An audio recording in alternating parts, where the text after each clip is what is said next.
یعنی 1610 میں اٹلی کے سائنسدان گیلیلیو گیلیلی نے دوربین کا رخ آسمان کی طرف موڑ دیا. کئی اجرام فلکی جن سے انسانی آنکھ ناواقف تھی، یعنی ریڈ جائنٹ ہے. سرخ ستارہ اپنی عمر کے آخری حصے میں ہوتا ہے، جس کا حجم اصل حجم سے کئی گنا زیادہ ہو جاتا ہے. پھر یہ ایک سفید کونے یعنی وائٹ ڈارک میں بدل جاتا ہے. اس کا حجم اصل حجم سے تقریباً 100 گنا چھوٹا ہو جاتا ہے. اس کے بعد یہ نیوٹران ستارے کی شکل اختیار کر لیتا ہے. اس کی کثافت یعنی ڈینسٹی اتنی بڑھ جاتی ہے کہ ایک چمچہ مادے کا وزن ہزاروں ٹن کے برابر ہو جاتا ہے. آخر میں یہ ایک بلیک ہول میں تبدیل ہو جاتا ہے. بلیک ہول کی انتہائی کشش سطح یعنی گریوٹی کی وجہ سے یہ روشنی کو بھی جذب کر لیتا ہے. اس لیے بلیک ہول کسی دوربین سے بھی نظر نہیں آتا. ان کا سراغ ریڈیائی دوربینوں یعنی ریڈیو ٹیلیسکوپس کی مدد سے ملا. ستارے کو یہ تمام مراحل طے کرنے میں کوئی 12 سے 15 بلین سال کا عرصہ لگتا ہے. ہمارا سورج بھی انہی مراحل سے گزر رہا ہے اور تقریباً 4 بلین سال بعد اس کا حجم تقریباً 50% زیادہ ہو جائے گا.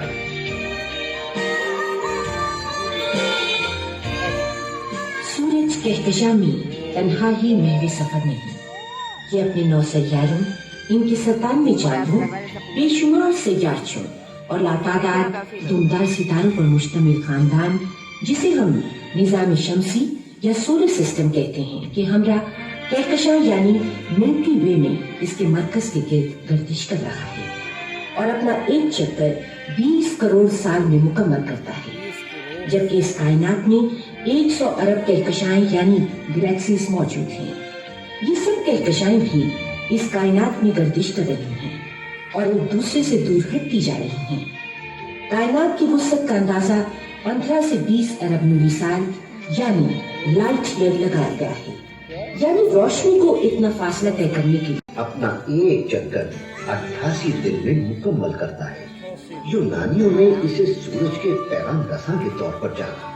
سورج سے اس کا اوسط فاصلہ 58 ملین کلومیٹر ہے، لیکن یہ فاصلہ 46 اور 70 ملین کلومیٹر کے درمیان بدلتا ہے. اگرچہ عطارد نہایت چمکدار سیارہ ہے، لیکن سورج کے طلوع یا غروب ہونے کے وقت سورج کی روشنی کے باعث مدھم سا نظر آتا ہے. یہ ایک نہایت گرم سیارہ ہے.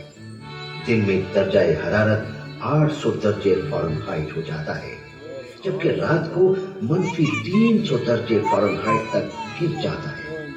عطارد کا کوئی چاند نہیں. یہ سیارہ زہرہ یا وینس ہے، چاند کے بعد رات میں سب سے زیادہ روشن. اپنی خوبصورتی کی وجہ سے حسن و محبت کی دیوی سے منسوب. اس کے گرد بادلوں کی گہری تہہ کی وجہ سے اس کی سطح کے مطابق زیادہ معلومات حاصل نہ ہو سکی. حالانکہ یہ زمین کا قریب ترین سیارہ ہے، لیکن 1962 میں ایک خلائی جہاز نے سیارے سے صرف 35,000 کلومیٹر دور سے گزرتے ہوئے اس کے متعلق زمین پر معلومات پہنچائی. سیارہ زہرہ کا ایک دن ہمارے 243 دن کے برابر ہے اور یہ سورج کے گرد ایک چکر 225 دن میں پورا کرتا ہے. یوں سیارہ زہرہ کے تمام موسم اس کے ایک ہی دن کے اندر ظاہر ہو جاتے ہیں. دوسری عجیب تر بات یہ ہے کہ یہ اپنے محور پر زمین کے لحاظ سے مخالف سمت میں گھومتا ہے. یعنی یہاں سورج مغرب سے طلوع اور مشرق میں غروب ہوتا ہے. یہاں گندک کے تیزاب یعنی سلفیورک ایسڈ کی بارش ہوتی رہتی ہے، لیکن یہ سطح تک نہیں پہنچتی. عطارد کی طرح زہرہ کا بھی کوئی چاند نہیں. یہ ہماری زمین ہے جسے ہم سب سیاروں سے بہتر جانتے ہیں. اس کا ذکر ہم واپس پہنچ کر کریں گے. اس کے آگے سیارہ مریخ یعنی مارس ہے. رومیو نے اس کے سرخی مائل رنگ کی مناسبت سے اسے جنگ کے دیوتا کا نام دے دیا. مارچ کا مہینہ اور منگل یعنی ٹیوزڈے اسی سیارے سے مناسبت رکھتے ہیں. شروع ہی سے یہ سیارہ اہل زمین کے لیے توجہ کا مرکز رہا ہے، کیونکہ ان کے خیال میں مریخ پر بھی زندگی کا وجود تھا۔ اس خیال کو تقویت اس طرح ملی کہ 1890 میں دوربین سے مشاہدہ کرنے پر اس سیارے کی سطح پر کچھ لکیریں نظر آئیں۔ ماہرین نے انہیں پانی کی نہریں سمجھا اور یہ نتیجہ اخذ کیا کہ وہاں پر انسان سے بھی زیادہ ذہین لوگ آباد ہیں۔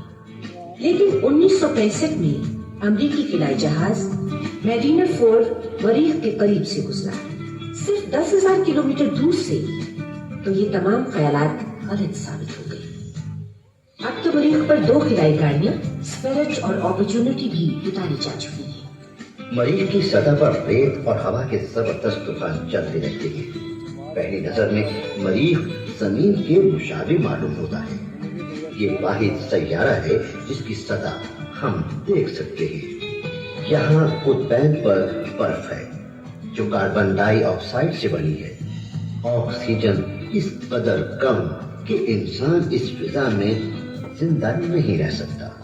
اوزون اتنی کم مقدار میں ہے کہ یہ مہلک الٹرا وائلٹ ریز کو روکنے کے لیے ناکافی ہے۔ مریخ پر اگر زندگی کسی طور پر ممکن ہے تو وہ جراثیم کی شکل ہی میں ہو سکتی ہے۔ زمین پر جراثیم کی نمود اور نشو و نما کرنے میں فطرت کو سینکڑوں ملین سال لگے۔ مریخ کی سطح کی مٹی کا تجزیہ کرنے پر کوئی نامیاتی مرکبات یعنی آرگینک کمپاؤنڈز نہیں مل سکتے جو زندگی کا اولین پیش خیمہ ہوتے ہیں۔ مریخ کا سطحی رقبہ بھی زمین کی خشکی کے رقبے کے برابر ہے۔ سیارہ مریخ سورج سے 230 ملین کلومیٹر دور ہے اور یہاں کا ایک سال 687 دن کا ہوتا ہے۔ مریخ کے 2 چاند بھی ہیں جو فیبوس اور ڈیموس کہلاتے ہیں، مگر یہ ہمارے چاند کی طرح گول نہیں۔ مریخ سے آگے بڑھتے ہوئے ہمیں چھوٹے بڑے پتھروں کی ایک پٹی ملتی ہے۔ یہ پتھر جنہیں سیارچے یعنی ایسٹرائڈز کہتے ہیں۔ ماہرین فلکیات کے اندازے کے مطابق یہ سیارچے دراصل ایک سیارے کے ٹکڑے ہیں جو سیاروں کی باہمی کشش ثقل یعنی گریوٹی کے باعث ٹوٹ پھوٹ گیا۔ ان ٹکڑوں نے سورج کے گرد گردش کرتے ہوئے ایک پٹی کی شکل اختیار کر دی۔ یہ سیارچے یعنی ایسٹرائڈز ہمیں خالی آنکھ سے نظر نہیں آ سکتے۔ ایک محتاط اندازے کے مطابق ان کی تعداد 40,000 کے لگ بھگ ہے۔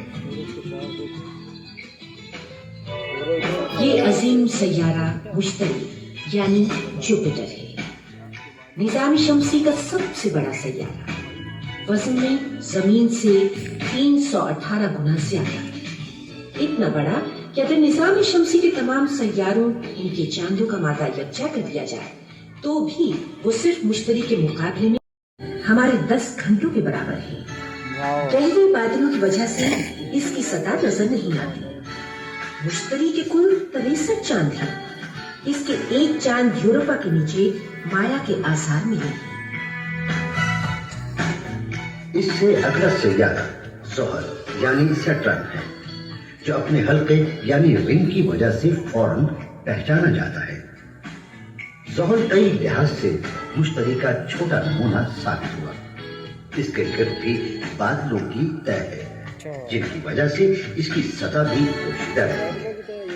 یہاں بھی طوفانوں کے جھکڑ چلتے رہتے ہیں جن کی رفتار تقریباً 1700 کلومیٹر فی گھنٹہ ہوتی ہے۔ یہ سورج سے 1430 ملین کلومیٹر دور ہے اور سورج کے گرد اپنا ایک چکر 29.5 سال میں پورا کرتا ہے۔ کچھ عرصے پہلے تک ماہرین کا خیال تھا کہ اس کے 10 چاند ہیں، لیکن جدید خلائی تحقیق سے اب تک 23 چاند دریافت ہو چکی ہے۔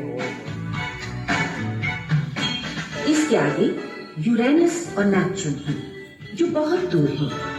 یورینس سیارہ زحل کے مقابلے میں سورج سے دگنا دور ہے، یعنی 2870 ملین کلومیٹر۔ اتنا فاصلہ طے کرنے میں روشنی کو تقریباً 3.25 گھنٹے کا وقت لگتا ہے، جبکہ نیپچون تک 4 گھنٹے۔ نہایت طاقتور زمینی دوربینوں اور صاف فضا کی موجودگی کے باوجود یہ سیارے مدھم سبزی مائل نیلے نقطے سے نظر آتے ہیں۔ یورینس کا ایک سال ہمارے 84 سال کے برابر ہے، جبکہ نیپچون سورج کے گرد ایک چکر 165 سالوں میں پورا کرتا ہے۔ یورینس کے 5 اور نیپچون اور آخر میں سیارہ پلوٹو 30 سالوں کے برابر ہے۔ پلوٹو کا ایک چاند بھی ہے جو اس سے بہت قریب یعنی صرف 17,000 کلومیٹر دوری پر دن اور رات بن گیا ہے۔ زمین اپنے محور کے گرد ایک چکر